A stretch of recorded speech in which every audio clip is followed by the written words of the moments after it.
പത്തനാപുരം മണ്ഡലത്തിൽ 6ാം അംഗത്തിനുള്ള തയ്യാറെടുപ്പിലാണ്. തയ്യാറെടുപ്പുകളെല്ലാം അവസാന ഘട്ടത്തിലെത്തിയിട്ടുണ്ട്. പ്രചരണം പല റൌണ്ടുകൾ പൂർത്തിയാക്കി. മണ്ഡല പര്യടനമാണ് ഇപ്പോൾ നടത്തിക്കൊണ്ടിരിക്കുന്നത്. മറ്റാരുമല്ല, KB ഗണേഷ് കുമാർ MLA തന്നെയാണ്. 6ാം തവണയാണ്. എനിക്ക് തോന്നുന്നു ഈ മണ്ഡലത്തിന്റെ ഓരോ മുക്കും മൂലയും 2.5 പതിറ്റാണ്ടായി കാണാപ്പാടമായിരിക്കും. എല്ലാ വഴികളും ഇടവഴികളും പാലങ്ങളും കലങ്ങളും എല്ലാം അറിയാം. അവിടെ ആളുകളെയും അറിയാം. ഓരോരുത്തരും എവിടെയാണ് താമസിക്കുന്നത്, അവരുടെ വീട് എവിടെയാണെന്നൊക്കെ ഒരു ആൾക്കാരുടെ വീടുകളൊക്കെ അറിയാം. ഒരു തവണയെങ്കിലും ഒരു തവണയെങ്കിലും അവരുടെ വീടുകളിൽ പോകാത്ത എന്തെങ്കിലും ഒരു സാഹചര്യം ഉണ്ടായിട്ടുണ്ട്. അവരെ സുഖദുഃഖങ്ങളിൽ പങ്കാളിയായി 25 വർഷം ഇവിടെ ജീവിച്ചു. ഒരു കാര്യത്തിന് ഒരു പ്രാവശ്യങ്ങളും എന്നെ സമീപിക്കാത്തത്, ഞാൻ ഇടപെടാത്ത ഒരാളും കാണില്ല. അങ്ങനെ നല്ല ബന്ധം എല്ലാ വീടുകളുമായിട്ടും ഉണ്ട്. വളരെ സ്നേഹത്തോടെ അമ്മമാരും കുഞ്ഞുങ്ങളും ഈ പകൽ സമയത്ത് വീട്ടിലുള്ള ആളുകളെല്ലാം ജോലിക്കൊക്കെ പോകും. പക്ഷെ ആ സമയത്ത് പോലും ഈ കൊടും ചൂടിൽ ഈ 1 മണി സമയത്തും ഓരോ സ്ഥലത്തും ചെല്ലുമ്പോൾ അമ്മമാരിറങ്ങി വന്ന് സ്നേഹത്തോടെ അവരെ സമീപിക്കുന്ന കാണുമ്പോൾ എൻ്റെ മനസ്സ് നിറഞ്ഞു പോവുകയാണ്. കാരണം ജീവിതത്തിലെ ഏറ്റവും വലിയ ഭാഗ്യം എന്തെന്ന് ചോദിച്ചാൽ ഇതാണ്. കാരണം 2 കണ്ണും നിറഞ്ഞ് തൊഴുതനുഗ്രഹിക്കുന്ന അമ്മമാരെയാണ് കാണുന്നത്. അത് എൻ്റെ ജീവിതത്തിൽ ഒരു വലിയ ഭാഗ്യമായിട്ട് ഞാൻ കരുതുന്നത്. ഒരാളെ 25 വർഷം തുടർച്ചയായി കാണുന്ന ആളാണ്. ഒരു മടുപ്പുമില്ല. കൂടുതൽ കാണാനും കൂടുതൽ സ്നേഹിക്കാനും ഇഷ്ടപ്പെടുന്നു എന്ന് പറയുന്നത് എൻ്റെ ഭാഗ്യമായിട്ടാണ് ഞാൻ കരുതുന്നത്. എൻ്റെ ഭാഗ്യമായി. 2001 പെട്ടെന്നൊരു പുതുമുഖമായി മണ്ഡലത്തിലേക്ക് വന്നു. അതിൽ തന്നെ വിജയിച്ചു. 6ാമതൊരു അംഗത്തിന് തയ്യാറെടുപ്പാണ്. ഇത് ഓരോന്നും വ്യത്യസ്ത അനുഭവങ്ങളായിരിക്കുമല്ലോ. അപ്പോൾ 6ാം തവണ നിൽക്കുമ്പോഴും ഒരു ആദ്യ അനുഭവം പോലെയാണോ ഫീൽ ചെയ്യുന്നത്? തീർച്ചയായിട്ടും. ഞങ്ങൾ വർക്ക് ചെയ്യുന്നത് എപ്പോഴും ഒരു പുതിയ ഫ്രഷ് ഇലക്ഷനിൽ ഒരു പുതിയ സ്ഥാനാർത്ഥി, എല്ലാവർക്കും പരിചയമുള്ള ആളാണെങ്കിലും ഞങ്ങളുടെ വർക്കിൽ ഞങ്ങൾ വീഴ്ച വരുത്താറില്ല. ഞങ്ങൾ അടിത്തട്ടിലുള്ള വർക്കുകളെല്ലാം കറക്റ്റായിട്ട് ചെയ്യും. ഞാൻ പോകേണ്ടിടത്തെല്ലാം ഞാൻ തന്നെ പോകും. കാരണം ദിവസങ്ങളും വളരെ കുറവാണ്. മറ്റ് ഇലക്ഷനിലൊക്കെ എനിക്ക് മറ്റ് മണ്ഡലങ്ങളിൽ പോയി പ്രസംഗിക്കാൻ പറ്റിയിട്ടുണ്ട്. പക്ഷേ ഇപ്രാവശ്യം എന്താണെന്ന് വെച്ചാൽ ദിവസം വളരെ കുറവായിട്ടുണ്ട്. ഞങ്ങൾ ഷെഡ്യൂൾ ചെയ്തേക്കുന്നത് 16 LC ആണുള്ളത്.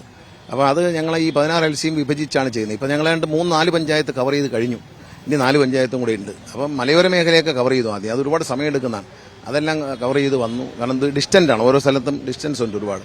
അപ്പോൾ അതെല്ലാം കവർ ചെയ്ത് ഇപ്പോൾ വളരെ വേഗത്തിൽ നമ്മൾ ഇങ്ങനെ എല്ലാ സ്ഥലത്തേക്കും പോകുന്നുണ്ട്. പിന്നെ മറ്റൊരു ഗുണമെന്ന് പറയുന്നത്, അത് നിങ്ങൾ കൂടി ശ്രദ്ധിക്കേണ്ട ഒരു കാര്യമാണ്, ഇവിടുത്തെ റോഡുകളൊക്കെ നന്നായതുകൊണ്ട് വളരെ വേഗത്തിൽ ഈ മീറ്റിംഗ് നടക്കും. കാരണം ഒരു പോയിന്റ് അടുത്ത പോയിന്റിലേക്ക് പാഞ്ഞു പോവാം. കാരണം എന്താ, സൈഡ് ഇരുവശം നിൽക്കുന്നവരെ കണ്ടുപോകണം എന്നുള്ള ഒഴിച്ചാൽ സ്മൂത്തായിട്ട് പോവാം. അപ്പോൾ അതുകൊണ്ട് റോഡുകളൊക്കെ നന്നായത് വലിയൊരു ഗുണം ചെയ്തിട്ടുണ്ട്. അതിൽ ഞാൻ നൽകിയ സംഭാവന, മറ്റു മെമ്പർമാർ നൽകിയ സംഭാവന, അതൊക്കെ വളരെ വലുതാണ്. ഞങ്ങൾ പൊതുവിൽ റോഡ് നന്നാക്കണം എന്നുള്ളൊരു ചിന്താഗതിയാണ് മൊത്തത്തിൽ. 2.5 വർഷമാണ് മന്ത്രിയായിട്ടിരിക്കാനുള്ള ഒരു അവസരം ലഭിച്ചതെങ്കിൽ പോലും ഇപ്പോൾ ആളുകൾ പറയുന്നത് പല സർവീസുകളും ആരംഭിക്കുന്നതിന് ഒരു ഹബ്ബായിട്ട് പത്തനാപുരം മാറിയിരിക്കുകയാണ്. ഇനിയിപ്പോൾ ഒരു തുടർ ഭരണം ഉണ്ടായിക്കഴിഞ്ഞാൽ മന്ത്രിസ്ഥാനം ലഭിച്ചാലും ഇല്ലെങ്കിലും ഇതിന്റെ ഒരു തുടർച്ചയ്ക്ക് തന്നെയാണ് വോട്ട് ചോദിക്കുന്നത്, അല്ലേ? തീർച്ചയായിട്ടും. ശ്രീ പിണറായി വിജയൻ നേതൃത്വം കൊടുക്കുന്ന ഇടമുന്നണി സർക്കാർ പാവങ്ങളോട് വളരെ ഒരു അനുഭാവം കാണിച്ചുള്ള സർക്കാരാണ്. കാരണം 10 വർഷങ്ങളിൽ 5 ലക്ഷം പേർക്ക് പട്ടയം കൊടുക്കുക, 5 ലക്ഷം പേർക്ക് വീട് വെച്ചു കൊടുക്കുക, അതുപോലെ എല്ലാ രംഗത്തും ക്ഷേമ പെൻഷൻ വർദ്ധിപ്പിക്കുക, അങ്ങനെ പരമദരിദ്രരില്ലാത്ത നാടാക്കി മാറ്റുക, ഇനി ദരിദ്രരില്ലാത്ത നാടാക്കി മാറ്റുക, ഇങ്ങനെയുള്ള പുതിയ ആശയങ്ങളാണ്. ആ ആശയങ്ങളുമായി മുന്നോട്ട് പോകുമ്പോൾ പിന്നെ മാത്രമല്ല, നഷ്ടത്തിൽ ഓടിയിരുന്ന പല പൊതുമേഖലാ സ്ഥാപനങ്ങളും KSRTC ഉൾപ്പെടെ ലാഭത്തിലേക്ക് കൊണ്ടുവരാൻ കഴിഞ്ഞു. പിന്നെ കേരളം ഒരു നിക്ഷേപ സൗഹൃദ സംസ്ഥാനമാണെന്ന് തെളിയിക്കുക മാത്രമല്ല, ഇന്ന് ഇന്ത്യയിലെ നമ്പർ 1 സ്റ്റേറ്റാക്കി മാറ്റി. പിന്നെ ക്രമസമാധാന കാര്യങ്ങളിൽ നമ്പർ 1 സ്റ്റേറ്റായി കേരളം മാറി. ഇതൊക്കെ പറയുമ്പോൾ പ്രതിപക്ഷത്തിന് ചിപ്പിപ്രളം ഉണ്ടെന്നുള്ള ഒഴിച്ചാൽ സാധാരണ ജനങ്ങളെ സംബന്ധിച്ച് അവർ സേഫാണ്. ദേ ആർ വെരി സേഫ് എന്നുള്ളൊരു ഫീലാണ് അവർക്കുള്ളത്. കാരണം പ്രത്യേകിച്ച് പെൺകുട്ടികൾ, അമ്മമാർ, സഹോദരിമാരെ പത്തനാപുരത്ത് ഞാൻ പറയാറുണ്ട്, വളരെ സേഫാണ്. ഇവിടെ രാത്രി 12 മണിക്ക് വന്നിറങ്ങിയാൽ 1 മണിക്ക് വന്നിറങ്ങിയാൽ അവർ സുരക്ഷിതമായി വീട്ടിലെത്തും. കാരണം അങ്ങനെ ഒരു സംസ്കാരം നമ്മൾ ഡെവലപ്പ് ചെയ്തത്. അതായത് ഈ ഒരു നമ്മുടെ ഒരു ലോ ആൻഡ് ഓർഡർ സിറ്റുവേഷൻ വളരെ നല്ലതാണ് കേരളത്തിൽ പൊതുവേ എന്നാണ്. നമ്പർ 1 ആണ് ഇന്ത്യയിൽ എന്നാണ് പറയുന്നത്. കാരണം നമ്മൾ ഈ കുറ്റവാളികൾക്ക് ഉണ്ടെങ്കിലും അവർ സ്ഥിരം കുറ്റവാളിയാണ്. അവരെ പോലീസ് കൈകാര്യം ചെയ്യുന്നുണ്ടെങ്കിലും നമ്മൾ താരതമ്യേന ഏറ്റവും മികച്ചു നിൽക്കുന്ന സംസ്ഥാനമാണ് കേരളം. പ്രത്യേകിച്ച് പത്തനാപുരത്തെ സംബന്ധിച്ച് ഞാൻ ഉറപ്പ് പറയാം, ഏത് പാതിരായ്ക്കും ഒരു സ്ത്രീക്ക് സന്തോഷത്തോടെ അവർ പോകുന്ന യാത്ര കഴിഞ്ഞ് മടങ്ങി വരുമ്പോൾ വൈകിപ്പോയാലും ഭയം കൂടാതെ അവരെ വീട്ടിലെത്തിച്ചേരും. നമ്മളെ കുഞ്ഞുങ്ങൾ ട്യൂഷന് പോയി ദൂരെ പോയിരിക്കുകയാണ്, വരാൻ വൈകിയാൽ ഭയപ്പെടേണ്ടതില്ല, അവർ വീട്ടിലെത്തും. അവരെത്തിയില്ലെങ്കിൽ അവരെത്തും എന്നതിന് സംശയം വേണ്ട. അവരെത്താനുള്ള കാരണം എന്ന് പറയുന്നത് അവരെ സുരക്ഷിതമായി എത്തിക്കുന്ന ചുമതല. പൈസ കയ്യിലുണ്ടോ എന്നുള്ളതല്ല. ഓട്ടോറിക്ഷ തൊഴിലാളികളൊക്കെ ഉണ്ട്, അവർ വ്യാപാരികൾ, അതുപോലെ ചെറുപ്പക്കാരായിട്ടുള്ള യുവജന സംഘടനാ നേതാക്കൾ, നാട്ടുകാരും അവർ ആ കുഞ്ഞിനെ വീട്ടിലെത്തിക്കാനുള്ള ഉത്തരവാദിത്തം ഏറ്റെടുത്തിരിക്കുകയാണ്. അത് പത്തനാപുരത്തിൻ്റെ പ്രത്യേകതയാണ്. പത്തനാപുരത്ത് മദ്യമാഫിയ, മണൽ മാഫിയ, കഞ്ചാവ് മാഫിയ, ഇങ്ങനെയുള്ള മാഫിയകളില്ല. ഗുണ്ടകളെ പേരോടെ പിഴുക എന്നുള്ളതാണ്. പക്ഷേ ഇനി ഉണ്ടെങ്കിൽ കണ്ടെത്തിയാൽ പിഴും, ഗുണ്ടകളെ പിഴുതു മാറ്റും.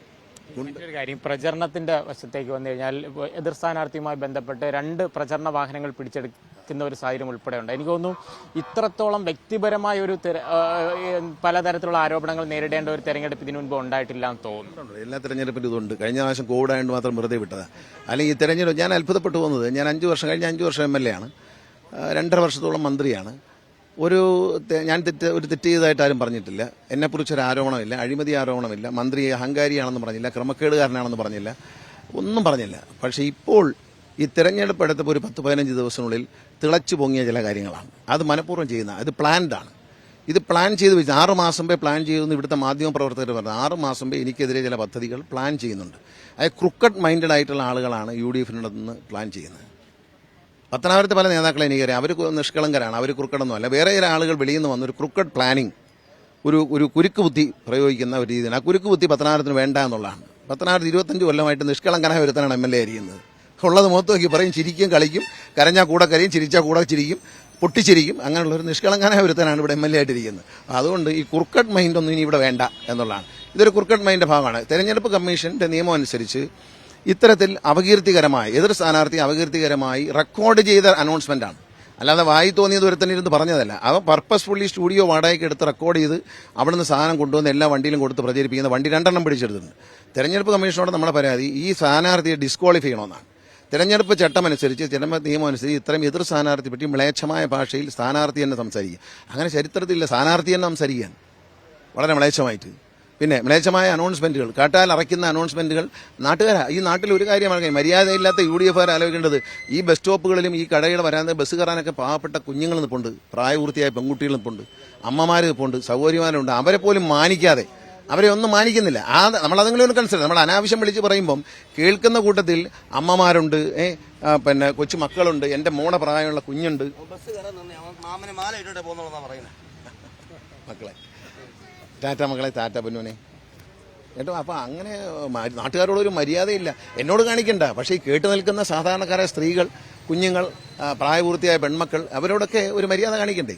അങ്ങ് അനൗൺസ് ചെയ്തുകൊണ്ട് പിടിച്ചെടുത്ത രേഖകൾ വെച്ചുകൊണ്ട് ഈ UDF സ്ഥാനാർത്ഥിയുടെ സ്ഥാനാർത്ഥിത്വം റദ്ദാക്കുന്നതിനുള്ള നിയമവശം ഇലക്ഷൻ കമ്മീഷൻ പരിശോധിക്കണമെന്നാണ് ഈ പറയാനുള്ളത്. കാരണം ഇനി ഇത് ആവർത്തിക്കാൻ പാടില്ല ആരും. അതൊക്കെ മാതൃകാപരമായി TN സ്റ്റേഷനെ പോലെ പ്രവർത്തിക്കുന്നവരുണ്ടെങ്കിൽ തീർച്ചയായിട്ടും ഒരു ആക്ഷൻ പ്രതീക്ഷിക്കാം. സംസ്ഥാനത്തെ മൊത്തത്തിലുള്ള കാര്യങ്ങൾ നോക്കിക്കഴിഞ്ഞാൽ ഇപ്പോൾ ഈ തെരഞ്ഞെടുപ്പ് അടുത്ത് വരുമ്പോൾ സ്വാഭാവികമായിട്ട് വരുന്നവരെന്നാണ് ഈ ഡീൽ ആരോപണങ്ങൾ. BJP UDF ഡീലുണ്ട്, തിരിച്ച ആരോപണങ്ങൾ വരുന്നു. പത്തനാപുരത്ത് അങ്ങനെ എന്തെങ്കിലും ഡീലുള്ളതായിട്ട് തോന്നുന്നു? അറിയാൻ പറ്റത്തില്ല, വോട്ടെണ്ണം വഴി അറിയാൻ പറ്റൂ. ഞങ്ങളെ കണ്ണിൽ ഡീലൊന്നും കാണുന്നില്ല. ഇപ്പോൾ ജനങ്ങൾ BJP അവരെ വോട്ട് പിടിക്കും എന്ന് തന്നെ ഞങ്ങൾ പ്രതീക്ഷിക്കും. 2020 അവരെ വോട്ട് വല്ലതും മറിച്ചു കൊടുത്തെങ്കിലേ ഉള്ളൂ. അവർ UDF വല്ല ഡീല് വല്ലതും നടത്തുന്നത്. കഴിഞ്ഞ പ്രാവശ്യം ഡീല് നടത്തിയിരുന്നു. കഴിഞ്ഞ പ്രാവശ്യം ചില പാർട്ടികളുമായി ഡീല് നടത്തി 3000 വോട്ട് വരെ എല്ലാ തെരഞ്ഞെടുപ്പിലും നേടിയിരുന്ന ഒരു രാഷ്ട്രീയ പ്രസ്ഥാനം കഴിഞ്ഞാണ് 600 വോട്ടാണ് ചെയ്തത്. അവർ ആ വോട്ട് ഡീലെല്ലാം നടന്നിട്ട് ഞാൻ കൊറോണ ബാധിച്ച് എണ്ണീറ്റിക്കാൻ വയ്യാതെ ഒരു ജീപ്പിന്റെ ഫ്രണ്ടിലിരുന്ന് ഇങ്ങനെ തൊഴുതുകൊണ്ട് വോട്ട് ചോദിച്ച ഞാൻ 14,000 വോട്ടിന് ജയിച്ചു. ഒരു ഷേക്കാൻഡ് പോലും എന്റെ വേണ്ടപ്പെട്ടവർ കൊടുക്കാൻ എനിക്ക് ഇത്തവണ ഭൂരിപക്ഷം വർദ്ധിക്കും, ഉറപ്പായിട്ടും വർദ്ധിക്കും. ഇത്തവണ നമ്മൾ സ്വപ്നം കാണുന്നതിനപ്പുറമുള്ള, ഞാനും നിങ്ങളും സ്വപ്നം കാണുന്നതിനപ്പുറമുള്ളൊരു ഭൂരിപക്ഷം കിട്ടും. ആശംസകൾ. ഇത്തവണ വലിയ ഭൂരിപക്ഷത്തിൽ, അതായത് സ്വപ്ന ഭൂരിപക്ഷത്തിൽ വിജയിക്കുമെന്നുള്ള ഒരു കാര്യമാണ് KB ഗണേഷ് കുമാർ പങ്കുവെക്കുന്നത്. ബിജു മടവൂരിനൊപ്പം ലിജോ റോളൻസ്, മീഡിയ 1.